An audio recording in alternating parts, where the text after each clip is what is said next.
It appears that we are in times of despair and hopelessness. There's a line I have written recently. I'll share it here in multiple places. Hopelessness amplified to eyes on demise. Hopelessness amplified, right? There appears to be this perception that the times we're in right now are very discouraging. And I don't have facts and the figures on the top of my head to quote, but you can hear the sentiment in conversations with young folks in their 20s. You can hear the sentiment of hopelessness in online media, social media. And even if you don't hear it directly, where people are kind of proclaiming that things are hopeless and just, have fun, entertain. But I think that there is, because times are really uncertain, pessimism is high as well. Because we believe that if we predict the worst outcomes, we can prepare for them. And I understand this impulse, but I think I disagree with that. In my lived experience, being pessimistic has created a lot of anxiousness and anxiety and worry, often about things that didn't happen.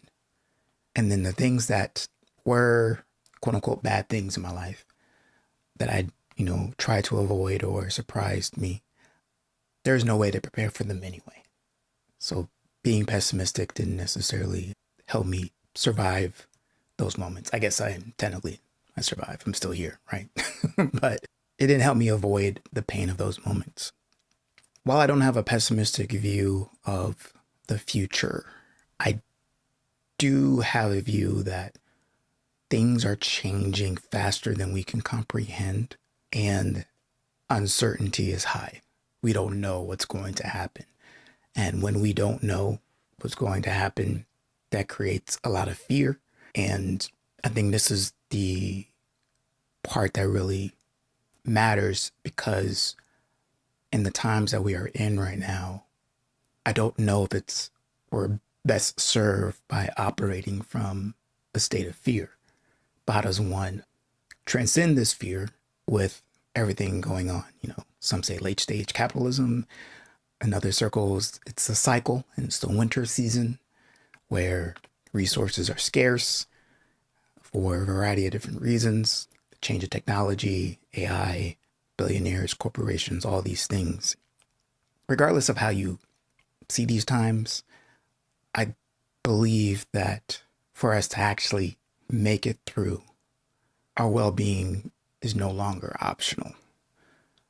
Getting by with the least amount of pain is not enough to ensure that we'll make it.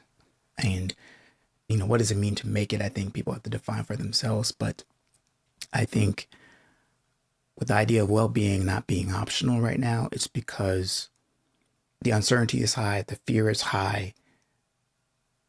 A lot of things are changing around us, and we have to be able to bring our best to these times. Because I guess, if you're going to face your most challenging times in your life, do you want to be in a habit of operating from your best and your brightest?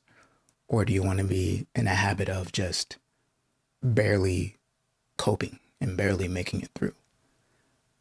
I guess said another way, when we're facing difficult challenges, arguably the most difficult challenges we've ever faced, do we want to be in a state of just coping?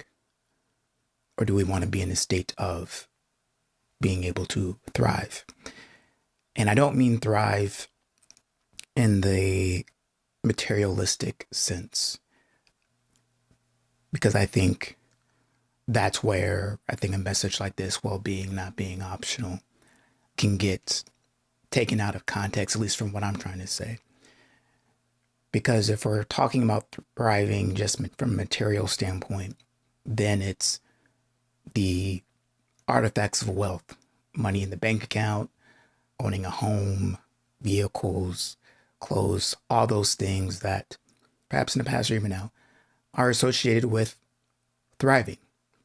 But one can have the house, have the cars, have the clothes, have the materialistics, symbols of success, and still be one paycheck from losing it all.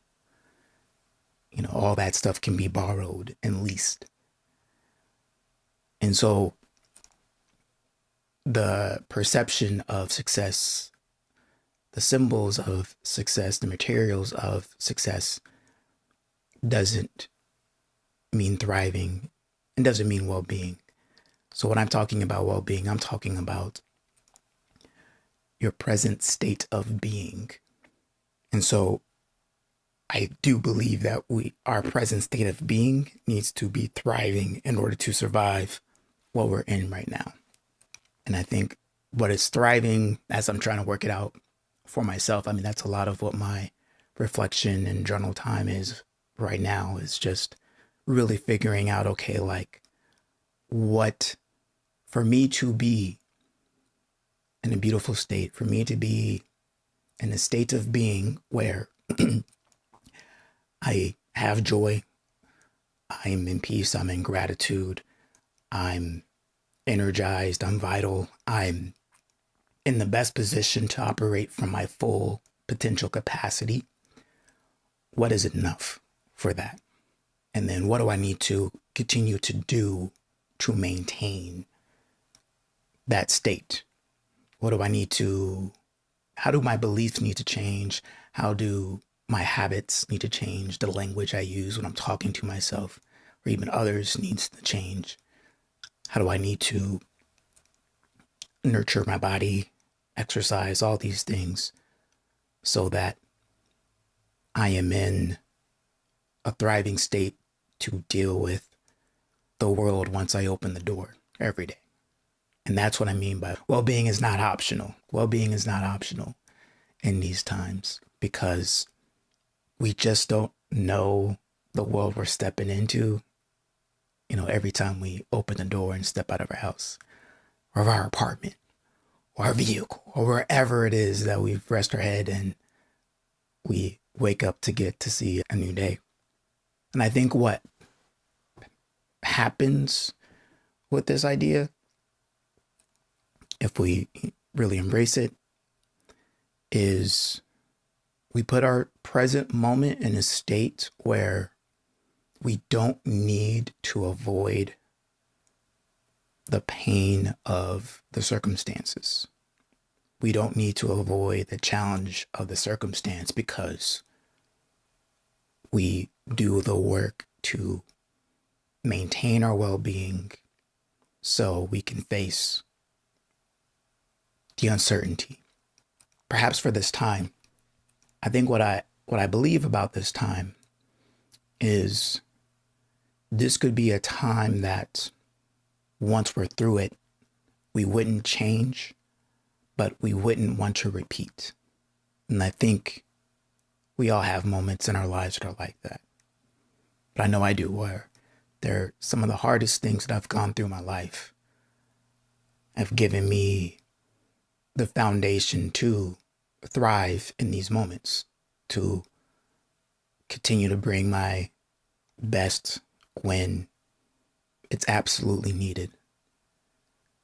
And yet I will still do everything I can to avoid going through those moments again.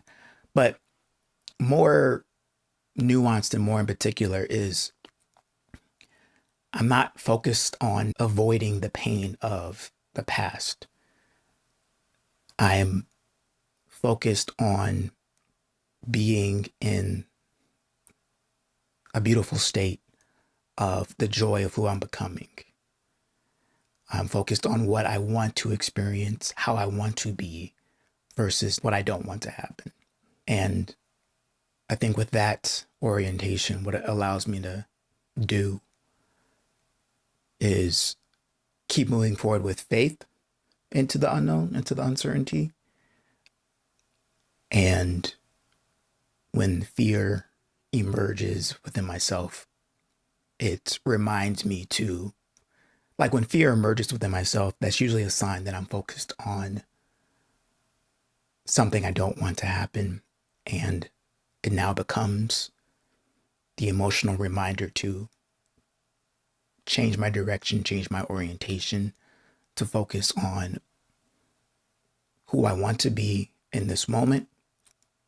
And when I think about what I'm working to achieve and accomplish and the why and how it aligns with inspiring healing and growth, then I'm no longer operating from fear. I'm operating from a state of faith, and my well-being is better in that moment. We don't know what's going to happen. I don't know what's going to happen. Obviously, that's the nature of uncertainty, nature of the times that we're in. But if we focus on doing what we need to do to bring our best present moment state to our door, then I have faith that we'll be able to make it through.